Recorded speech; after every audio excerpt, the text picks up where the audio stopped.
have my Talk Turkey shirt on. In business for almost 3 decades, Brian Ricker knows turkeys and has seen a lot. But like so many farmers in Canada, they've been hit hard the past 2 years. Feed grains have gone up in cost by at least 50%. Labor shortages have been challenges in the supply chain, of course, with COVID. Throw in a drought in the prairies and record-breaking rainfall in BC this year, the challenges piling up in parts of the country.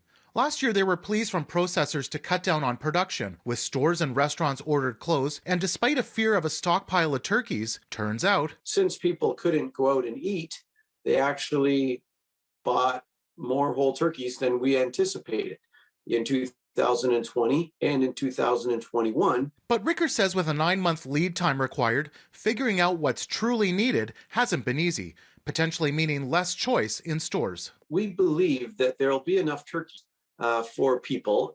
It's just that they may have to go to a second store. So how are the supplies of turkeys at stores today? Well, I went to 3 local ones in my neighborhood to try to get a sense. This metro here behind me, there are only 7 turkeys left in the freezers.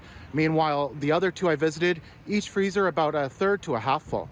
The turkey supply chain has not been immune to all the disruption we've been seeing throughout this pandemic. Jean-Michel Laurent heads up the Canadian Poultry and Egg Processors Council. He says higher feed costs and other factors will likely be passed along, but adds he's heard some retailers are reining in increases, hoping customers will buy other products. Back at Ricker's Dunville farm, a message for consumers. If you want exactly what you want, probably better to find it sooner than later, and make sure you own one. I always buy a frozen turkey, and they taste just the same as fresh turkeys to me. If you want a fresh turkey, that's when it gets a little riskier. In Toronto for City News, I'm Nick Westoll.